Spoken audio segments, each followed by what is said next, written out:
বোনদের জন্য কি আলাদা প্যান্ডেল আছে? বোন, আমার কাছে বেশি ওয়াজ ছেলে মেয়ের আলাদা নাই। আপনার সতর আর পুরুষের সতরে কিছু পার্থক্য আছে। ঢাকাতে আপনার জন্য অসুস্থ হন আপনি, সেখানে সলাৎ আপনার জন্য নিষিদ্ধ এবং এতে আপনি পরেটার কাফারা করতে হয় না। পুরুষ কখনো তার জন্য সলাৎ নিষিদ্ধ হয় না, সে পড়তেই হবে যতদিন সে বেঁচে আছে, একদিনের জন্য তার জন্য নিষিদ্ধ হয় না। এইভাবে কিছু পার্থক্য আছে। পিতৃ সম্পত্তি আপনি ভাইয়ের অর্ধেক পাবেন, এটা একটু ভিন্নতা আছে।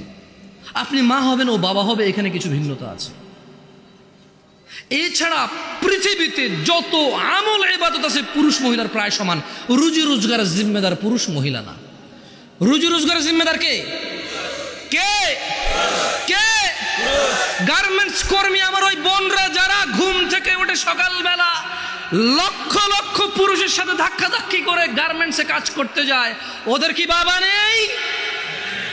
ওদের কি ভাই নেই? কোন পুরুষের সাথে কি ওদের বিয়ে হয়নি? কুলাঙ্গার কি ওই ভাই না? কুলাঙ্গার কি ওই স্বামী না? কুলাঙ্গার কি ওই পুত্র না? যে বেঁচে থাকতে তার বোন, তার মা, তার স্ত্রী কাজ করে তাকে খাওয়াইতে হয়, অথচ তার জিম্মেদারি ছিল না। এটা দোষী কে এ জায়গায়? মেয়ের চাইতে বেশি দোষী এখানে ছেলে। এদেশে মহিলাদের কাছে 10টা টাকা থাকে না ভিক্ষা দেওয়ার জন্য? আপনি দেনই নেই কখনো? আপনি দেনই নেই কখনো?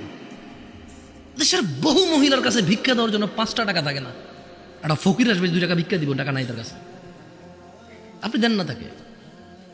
আর ওর বাপ মরে যাওয়ার আগে ইচ্ছা করে মেয়ে পেয়ে গেলে আরেক বেটার পোলা ভাগ পাবে, মেয়ের জামাই আর নাতিরে তো ভোগ করবে, এই ভয়ে বেঁচে থাকতে ছেলেদের নামে সব জমি লিখে দিয়ে গেছে।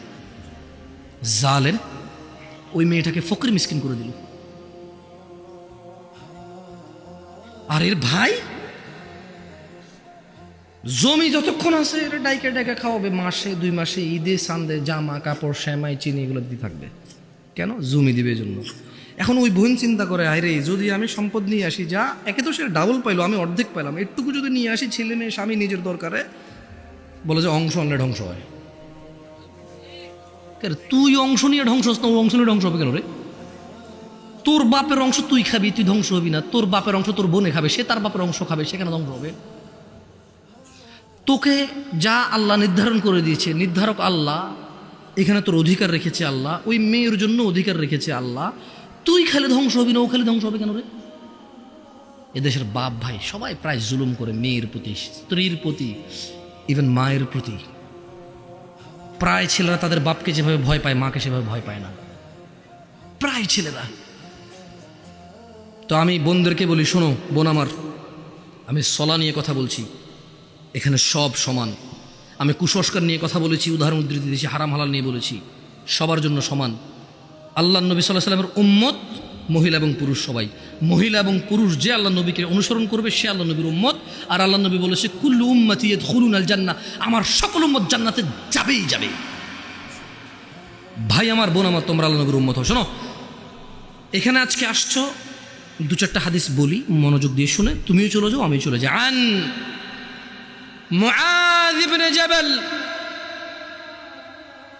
ভাই ও বোন আমার, মুআয ইবনে জাবাল রাদিয়াল্লাহু আনহু থেকে বর্ণিত, তিনি বলেন, قال رسول الله صلى الله عليه وسلم,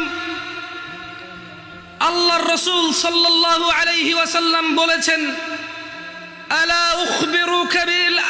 উখবিরুকা বিরাসিল আমরি কুল্লিহি, আমি কি সমস্ত কাজের মূলটা তোমাদের জানিয়ে দেব না? ওয়া আমুদিহি ওয়া যিরওয়াতি সানামিহি, আমি কি তোমাদের সমস্ত কাজের মূল, স্তম্ভ ও সর্বোচ্চ শিখর সম্পর্কে জানিয়ে দেব না? কুলতু বালা ইয়া রাসূলুল্লাহ সাল্লাল্লাহু আলাইহি ওয়াসাল্লাম। মুআয ইবনে জাবাল আল্লাহর রাসূলকে বললেন, ইয়া রাসূলুল্লাহ সাল্লাল্লাহু আলাইহি ওয়াসাল্লাম, জি আপনি আমাকে জানিয়ে দিন সব কাজের মূল কি, স্তম্ভ কি এবং সর্বোচ্চ শিখর কি। তিনি সাল্লাল্লাহু আলাইহি ওয়াসাল্লাম বললেন, রাসুল আমরি আল ইসলাম, রাসুল আমরিয়াল ইসলাম, সমস্ত কাজের মূল হচ্ছে ইসলাম, সমস্ত কাজের মূল হচ্ছে ইসলাম। ওয়া আমুদুহুস সালাহ, এবং ওর খুঁটি স্তম্ভ হচ্ছে নামাজ। ওয়া যিরওয়াতু সানামিহিল জিহাদ, এবং সর্বোচ্চ শিখর হলো জিহাদ করা। সমস্ত কাজের মূল হচ্ছে ইসলাম।